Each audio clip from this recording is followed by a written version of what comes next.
Damai sejahtera yang dari Allah Bapa, yang melampaui segala akal dan pikiran, itulah yang memberkati engkau sekalian di dalam nama Kristus Yesus Tuhan kita. Amin.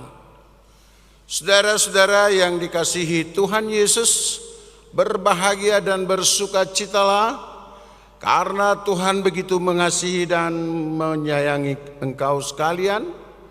Kasih sayang Tuhan itu jugalah yang menyertai kita dari tempat kita masing-masing boleh datang berkumpul di tempatnya yang kudus ini dalam beribadah di minggu kita hari ini, yaitu Minggu Quasimodo Geniti, yang artinya bagaikan bayi yang baru lahir yang selalu rindu akan susu yang murni.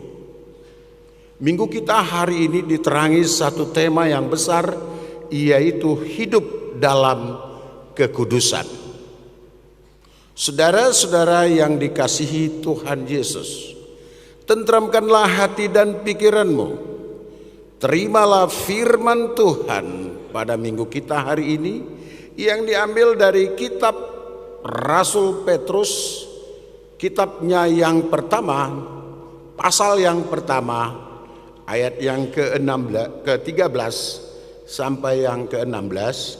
Saya baca buat kita sekalian, terhubunglah dengan firman Tuhan. Demikian firman Tuhan. Sebab itu, siapkanlah akal budimu.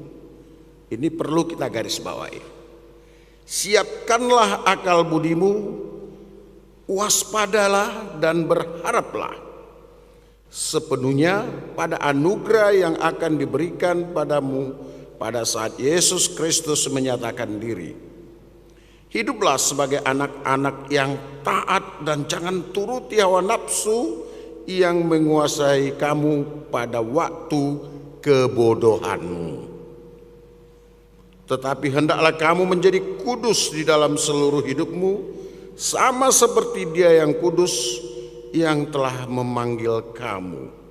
Sebab ada tertulis, hendaklah kamu kudus, sebab Aku kudus. Sampai di sana pembacaan firman Tuhan. Saudara-saudara yang dikasihi Tuhan Yesus Kristus, kita pernah mendengar, bahkan sering mendengar satu kata yang selalu sering kita ulang-ulang, apakah kita saat berdebat atau saat berbicara-bicara tentang satu hal di dalam kehidupan kita, dalam perkumpulan atau dalam kehidupan sehari-hari, yaitu mindset. Mindset atau pola pikir. Di dalam kata mindset atau pola pikir itu terkandung pengertian yang secara kamus bisa saya sampaikan kepada kita, yaitu memiliki arti kumpulan keyakinan atau asumsi dan cara pandang yang membentuk kerangka mental seseorang dalam menerima dan merespon informasi dan situasi. Jadi masing-masing kita mempunyai pola pikir terhadap satu informasi, terhadap satu keadaan dan lingkungan kita. Dan ini menjadi kerangka berpikir kita untuk memberikan respon-respon terhadap perkembangan-perkembangan yang terjadi, yang tentu akhir-akhir ini banyak sekali perkembangan yang bahkan kita tidak bisa mengikutinya semua. Saudara-saudara yang dikasihi Tuhan Yesus Kristus, salah satu atau ada dua pemikiran besar terhadap pengertian mindset ini. Ada orang yang mempunyai mindset yang sulit berkembang. Maka itu sering kita sebut dengan orang yang selalu mengenakan kacamata kuda. Dia selalu begini terus, jalan terus ke depan. Dia gak peduli dengan hal yang lain. Yang penting apa yang saya yakini, apa yang saya pikiri itu harus terjadi. Nah, ini kecenderungan seperti ini menyebabkan orang tersebut sulit berkembang, atau kumpulan yang memiliki cara pandang yang sama dengan pola seperti tadi itu akan menjadikan kumpulan itu selalu eksklusif, tidak bersedia berbaur. Tapi ada satu hal yang sangat kita inginkan, yaitu growth mindset. Growth mindset yaitu mereka yang memiliki pemikiran yang bisa berkembang, yang menganggap bahwa kegagalan ataupun sesuatu hal yang tidak bisa dicapai pada satu titik tertentu itu tidak menganggap dirinya habis atau perjalanan hidupnya selesai sampai di sana. Tetapi dia adalah orang yang selalu berpikir kegagalan itu bisa kita pelajari, dan tentu kita akan berkembang lagi kalau kita mau belajar dan tidak jatuh dalam lubang yang sama.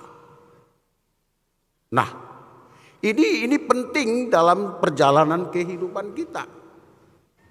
Maka orang-orang yang berpikiran growth mindset ini orang yang bisa berkembang lagi, karena dia berpikir bahwa pola pikir itu sesuatu yang dapat dikembangkan dengan cara belajar dan belajar. Sehingga ketika dia menemukan kegagalan, tidak merasa hidupnya selesai sampai di situ. Tapi sebaliknya, bagi yang memiliki kacamata kuda, dia akan menabrak apa saja. Yang penting ini masuk. Dan tentu ketika dia berhadapan dengan tembok yang besar, dia tabrak, maka dia akan mengalami cedera. Akhirnya disisihkan, bahkan mungkin menyisihkan diri. Kenapa ini muncul pada nats kita hari ini? Karena awalnya sudah disebut, ya. Makanya saya minta tadi supaya kita hati-hati dan garis bawahi, yaitu siapkanlah akal budimu. Ya kan? Perkataan ini, nats ini membuat atau mengungkap satu peristiwa perjalanan yang besar dalam kehidupan bangsa Israel atau umat kudus milik Tuhan. Kenapa? Karena dalam sejarah perjalanan kehidupan mereka inilah bangsa yang paling lama terbuang dan terjajah. Mereka terbuang ke Mesir, mereka terbuang ke Babel, kemudian pada perjanjian baru mereka juga dijajah oleh Roma dan sebagainya. Kenapa? Karena pada peristiwa perjalanan kehidupan mereka, praktek keadilan, ketidakadilan, keserakahan, atau juga pola pikir yang kurang baik itu terjadi. Sehingga adalah satu menu yang sangat dalam keseharian kita bisa melihat menu-menu yang terjadi dalam perjalanan hidup mereka adalah keserakahan, ketidakadilan, meremehkan sesama, bahkan juga meremehkan Tuhan. Ya. Itu makanya sejak zaman perjanjian lama mereka juga sudah diingatkan oleh para nabi yang adalah perpanjangan lidah Tuhan. Kan kemudian pada zaman perjanjian baru, pada zaman Yesus, ada juga para rasul dan bahkan Yesus sendiri datang. Nah, saudara-saudara, ini mengungkap satu peristiwa yang sangat-sangat katakanlah kelam dalam perjalanan kemanusiaan. Dengan demikian manusia pernah gagal untuk menjadi umat kudus milik Tuhan. Persoalannya adalah apakah itu terjadi juga pada konteks kita sekarang? Apakah kita merasa bahwa kita adalah sudah melakukan satu perbuatan yang baik, yang memuliakan Tuhan dan menyenangkan hati sesama, membahagiakan sesama. Sehingga kehadiran kita tidak menjadi batu sandungan. Kapan terakhir engkau menjadi berkat bagi sesamamu? Kapan terakhir engkau menjadi kemuliaan bagi Tuhanmu? Nah, inilah makanya hari ini, minggu ini disebut dengan quasi-modogenity, yang artinya adalah bagaikan bayi yang baru lahir. Kenapa disebut bagaikan bayi yang baru lahir? Karena kita sudah melakukan perjalanan-perjalanan tahun gerejawi, minggu-minggu gerejawi. Kita sudah mulai di Epifanias, yaitu pernyataan Allah. Kemudian kita bertemu dengan Pasion, kita bertemu dengan minggu peringatan kematian Tuhan Yesus dan kebangkitan Tuhan Yesus. Itu semua perjalanan bagaimana Tuhan tidak pernah meninggalkan kita dan menjadikan kita baru. Tuhan selalu mendampingi kita. Tuhan selalu mengasihi kita dan menjadikan kita baru. Dan dia berharap setelah rangkaian peristiwa ini, saudara lahir baru, dan tentu sebagai orang yang lahir baru, maka mempercayakan hidupnya hanya ke dalam tangan Tuhan. Engkau akan meninggalkan mindset yang tidak baik. Pola pikir yang tidak baik. Dan engkau akan menghindarkan dirimu menjadi skandalon atau batu sandungan terhadap diri, lingkungan, dan sesama. Kenapa? Tuhan tidak pernah mentolerir sikap yang menyakiti sesama manusia. Tuhan tidak pernah mentolerir orang yang menyiksa sesamanya. Tuhan tidak pernah mentolerir bahwa engkau merasa lebih agung dari sesamamu. Karena saudara, saya, dan semua orang sekeliling kita ada pemiliknya. Menurut saudara, siapa pemilikmu? Siapa yang memilikimu? Siapa? Moloch yang tadi itu, yang kita baca di epistel. Saudara, jemaat HKBP Depok Timur, siapakah pemilikmu? Ya Tuhan. Kita sama di hadapan Tuhan. Kita semua adalah milik Tuhan. Maka Tuhan benci kalau ada orang yang menghina, menyepelekan, meremehkan milik dia. Apalagi kalau ada praktik yang meremehkan Tuhan itu sendiri. Ya. Karena menurut kita, siapa kita di hadapan Tuhan? Sehingga kita berani meremehkan dia. Itu. Maka orang-orang yang sulit berkembang, kumpulan yang sulit berkembang, gereja yang sulit berkembang, kita sinyalir dipenuhi oleh orang-orang yang berkacamata kuda. Atau juga orang-orang yang pelin-pelan. Saudara tahu dalam sejarah Alkitab ada yang sangat pelin-pelan? Ada itu. Ketika Petrus pertama mengatakan, Tuhan, aku tidak akan pernah engkau cuci kakiku. Tuhan, apapun yang terjadi engkau akan kuikuti. Tapi pada saat yang sama, ketika sesuatu datang mendesak, kamu orangnya ya, oh saya nggak kenal dia. Itu yang berbahaya. Ya kan? Iman kita itu apa? Iman kerak yang dikasih air lalu meleleh. Itu jangan sampai seperti itu. Nah, ini juga terjadi pada kumpulan-kumpulan orang percaya. Suatu ketika di suatu desa ada terjadi pemilihan kepala desa. Lalu karena dia merasa seorang yang pemimpin, dia menginginkan bahwa dia harus harum di sini, harum di sana, maka dia mengatakan, "Oh, kau yang cocok." Lalu sebelah kanan lagi, "Kamu yang cocok." Maka di hadapan umum, "Oh, aku nggak bercampur di sana." Pada akhirnya terpilih siapa saja pun adalah orang-orang yang mungkin dia sukai, tetapi akhirnya semua orang mengetahui bahwa dia adalah sosok orang yang suka membenturkan. Jadi jangan pernah ada di antara kita yang suka membentur-benturkan. Karena apa? Itu penghinaan terhadap kemanusiaan. Ketika terjadi penghinaan terhadap kemanusiaan, maka itu penghinaan terhadap pemilik manusia itu sendiri, yaitu Sang Pencipta. Karena sampai kapanpun mereka yang mau membenturkan sesamanya pasti tidak akan pernah beroleh kebahagiaan.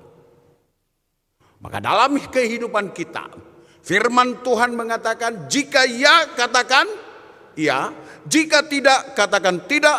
Di luar dari itu adalah dosa, dusta, kegelapan dan sebagainya. Itu yang pertama. Yang kedua, mari kita lihat dalam nats ini, saudara dan saya diajar. Untuk apa? Untuk melihat bagaimana penderitaan Yesus itu. Saudara, Yesus melihat semua praktik kehidupan kita. Karena Yesus tidak pernah jauh. Allah itu tidak pernah jauh dari kita. Maka orang percaya selalu mengatakan, dia hanya sejauh itu. Dia hanya, jangan bisik-bisik, jangan jadi fals, jadi nggak enak nanti ya kan. Dia hanya sejauh doa. Dia hanya sejauh doa. Ketika engkau berdoa, Bapa aku di sini, dia udah di sini. Maka ibadah kita ini juga ketika dibuka oleh liturgis di dalam nama Allah Bapa, Putra dan Roh Kudus, maka Allah hadir kini dan di sini. Coba lihat ibadah-ibadahmu. Ketika sudah dibuka Allah hadir, ketika sudah dibuka dalam nama Allah Bapa, Putra dan Roh Kudus, apa yang kamu lakukan di bangkumu?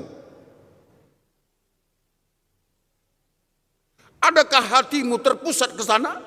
Adakah pikiranmu terpusat pada ibadahmu atau masih dalam WA-WA-mu? Atau sedang dalam membuat status baru, sedang ibadah guys. Itu. Mengikuti ibadah di Depok Timur guys. Siapa si guys ini? Ini sudah tanya si guys. Marga ada, merasa si guys ini marga Syahan ini ya. Itu kan? Mau so marga Syahan mungkin marga Setanggang merah ya teh. Atau marga Dababan. Nah, kan gitu. Kenapa ada banyak orang melapor sama si guys? Sedang lihat orang meninggal guys. Sedang melawat orang meninggal. Tapi dia melawat orang meninggal sambil tertawa. Foto-foto. Di kondisinya orang nangis. Lalu dia melihat orang meninggal guys. Satu pemandangan yang sangat kontradiktif. Lalu melihat orang sakit sedang besuk guys. HP naik bereng nggak mau ke hokik. Apa itu nggak sesuatu yang sangat kontradiktif? Mari kita perlakukan sesama kita bukan untuk menjadi promo. Maka ketika kita juga menyampaikan, memberitahukan ke umum, apalagi kalau kita sedang merawat orang tua kita yang sakit. Lalu sebentar-sebentar kita sampaikan, mamaku sedang seperti ini. Sampaikan kepada semua dunia. Maka orang mengatakan, oh baik kalilah kau merawat orang tuamu ya. Hanya di dalam media. Kamu jadikan orang tuamu, penderitaannya, penyakitnya untuk popularitasmu. Menurutmu, apakah itu menjadi satu bakti kepada orang tua? Mungkin iya, tapi upahmu hanya pujian sesaat yang ada di Facebookmu itu. Ya kan? Nah, inilah ciri-ciri kegagalan orang, kegagalan umat Tuhan untuk merespon kasih sayang dan pemeliharaan Tuhan. Makanya Tuhan menginginkan supaya kita yang sudah ditebus bagaikan bayi yang baru lahir. Karena apa? Karena kita sudah dilahirkan baru oleh darah Kristus. Dan engkau sudah dibaptis dalam nama Allah Bapa, Putra dan Roh Kudus. Maka kepemilikanmu semakin dikukuhkan di dalam nama Allah Bapa, Putra dan Roh Kudus. Jangan ada lagi yang menghamba kepada yang lain. Apalagi melapor kepada si guys. Enggak tahu saya entah marga apa itu si guys itu. Ya kan? Ini hati-hati menggunakan mediamu juga hati-hati. Ya. Lalu kenapa diibaratkan kepada seperti bayi yang baru lahir? Karena memang bayi yang lahir itu, anak-anak itu, dia memiliki kepasrahan kepada orang tuanya yang akan menjamin tumbuh kembangnya. Betul? Ya kan? Ketika anak-anak itu merasa lapar dan haus, dia cuma tinggal oek.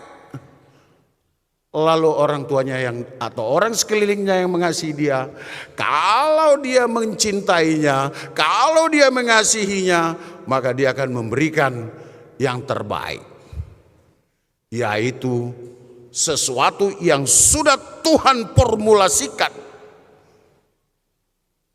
yang ada dalam tubuh ibunya untuk diberikan. Apa itu? Apa? Kenapa takut? Air susu ibu itu Tuhan formulasikan sendiri. Tidak ada yang lebih baik dari situ. Tapi aneh, dalam konteks kita sekarang, untuk menjaga kemolekan, untuk menjaga ini dan menjaga itu, tidak apa, ada banyak orang yang nggak mau memberikan itu. Entah kenapa. Atau mungkin malu sama si guys. Itu. Atau si guys yang larang. Jadi hati-hati kita, mari kita melihat sesuatu itu pada porsinya. Dan anak-anak itu memiliki kepasrahan. Nah, ketika ini disampaikan dalam Minggu Quasimodogeniti ini, maka saudara diharapkan memiliki kepasrahan yang luar biasa terhadap Yesus, terhadap Tuhanmu, yaitu percayakan hidupmu ke dalam tangan Tuhan, biar Dia yang memeliharamu, menjamin tumbuh kembangmu, dan menjamin keselamatanmu. Karena sebanyak apapun gelar yang kamu miliki di bumi ini, sebanyak apapun harta yang kamu miliki di bumi ini, tidak akan pernah menjamin keselamatanmu. Karena orang yang selalu melandaskan keselamatannya pada hal-hal yang di dunia ini, dia dipenuhi kecemasan, dia dipenuhi kecurigaan, bahkan mungkin dia dipenuhi ketakutan. Dan mungkin mindsetnya bukan growth mindset, tapi kacamata kuda.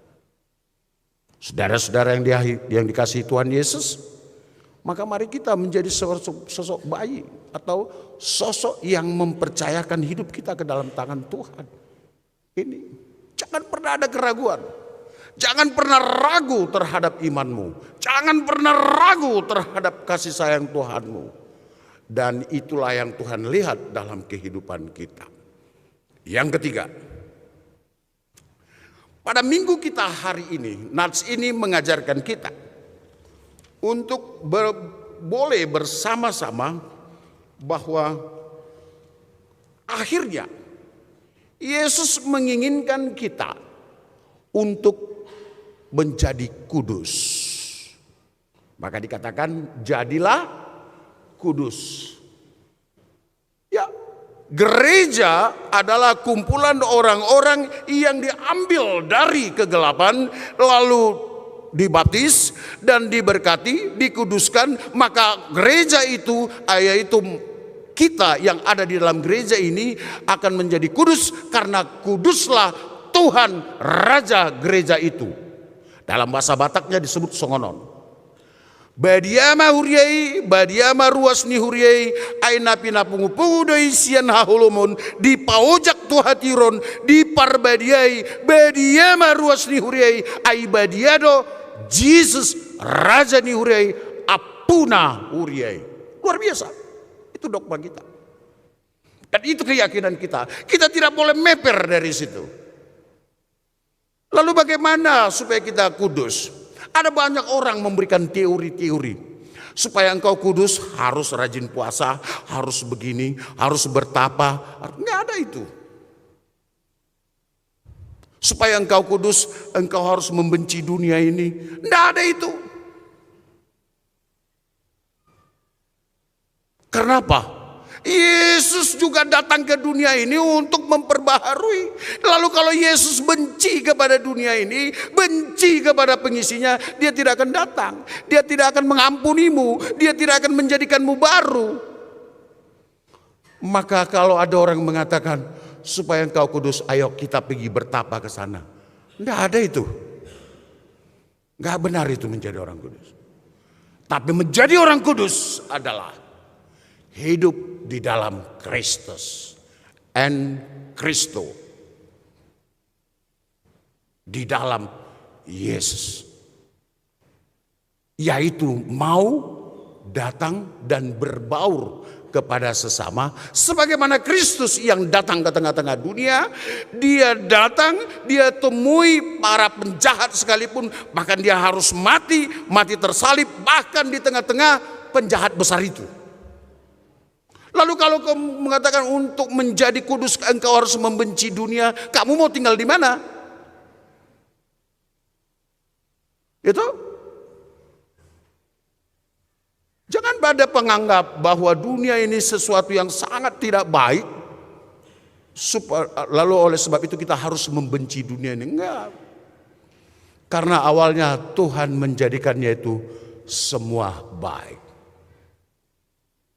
Semua baik, sungguh teramat baik. Ayo 1, 2 ya.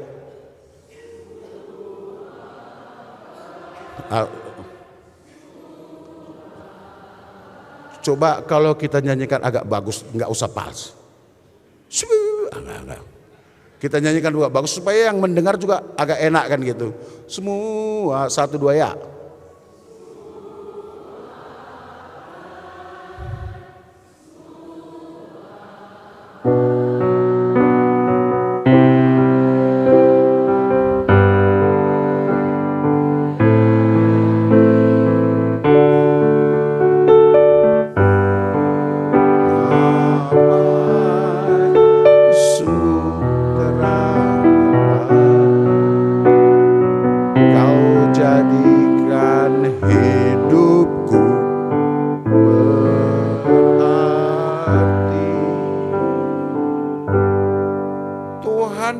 Hidupmu berarti, maka engkau tidak boleh membenci dunia ini, karena dunia ini dibaharui oleh Yesus dan ditebus. Maka Yohanes 3:16 itu sangat jelas, karena demikian kasih Allah terhadap dunia ini. Tidak pernah dibilang karena demikian kasih Allah kepada keturunan siahaan ini, enggak ada itu. Atau kepada keturunan si tangkang ini, enggak ada. Kepada dunia ini. Di dalam dunia ini ada siapa? Ada siapa? Kenapa takut membilangkan? Di dalam dunia ini ada siapa? Siapa itu manusia? Ayah. Di dalam dunia ini ada yang dikasihi oleh Tuhan itu siapa? Itu. Yang tidak mengasihi Tuhan itu siapa? Mulai takut. Apa engkau mengasihi Tuhanmu atau tidak? Betul. Allah. Jadi engkau tidak melakukan penghinaan terhadap sesamamu lagi? Ya kan? Mengasihi lebih, karena Tuhan lebih dulu. Coba tunjuk kiri kanan. Lebih yang suami tunjuk istrinya, istri tunjuk suaminya. Mengasihi lebih Tuhan lebih dulu mengasihi kepadaku, mengasihi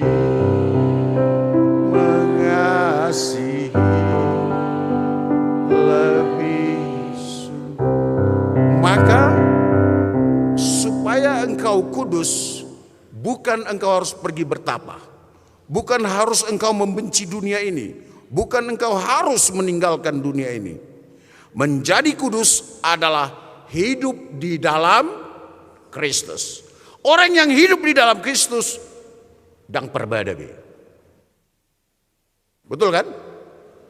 Orang yang hidup di dalam kudus tidak akan berselingkuh. Betul? Orang yang hidup di dalam Kristus tidak akan menjadi pribadi yang berkacamata. Berkacamata apa? Untuk orang yang berkacamata kuda, apa yang harus kita katakan? Bertobatlah karena kerajaan Allah sudah.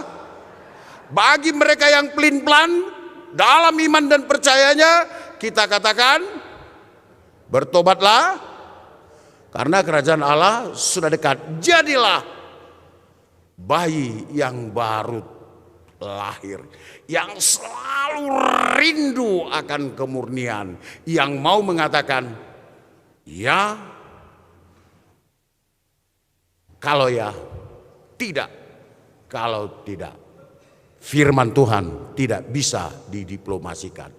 Jemaat yang dikasihi Tuhan Yesus, ketika firman ini disampaikan, mari jangan keraskan hatimu. Saudara-saudara kami yang tidak bisa datang dalam ibadah hari ini, yang juga bergabung dengan kami lewat live streaming, atau di mana juga saudara berada, saudara juga orang yang dikasihi Tuhan, dan saudara juga diminta untuk tegas dalam iman percayamu. Jangan pelin-pelan. Jadilah orang yang mempercayakan hidupnya ke dalam tangan Tuhan, karena engkau sekalian juga adalah milik Tuhan. Juga bagi saudara-saudara kami yang kurang sehat, yang tentu kami tidak bisa sebut semuanya satu persatu, tetapi beberapa yang ada kami bisa bacakan di sini, yaitu saudara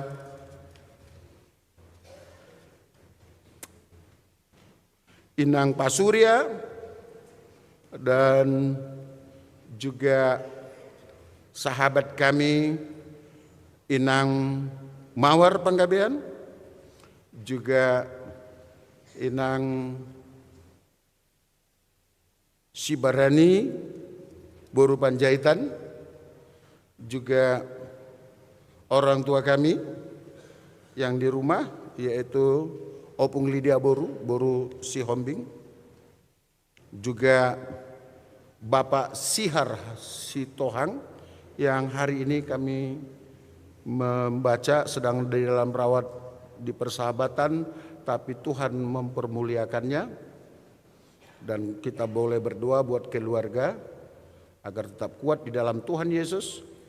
Keluarga A Situmorang yang dirawat, SA Situmorang yang dirawat di Hermina, D Raja Guguk yang dirawat di Harapan Kita, Ibu Deliana Rusti Sitanggang yang dirawat di Rumah Sakit HGA, dan siapapun kita jemaat Tuhan yang kami tidak bisa sebut satu persatu, Tapi kami mau berdoa buat saudara-saudara sekalian.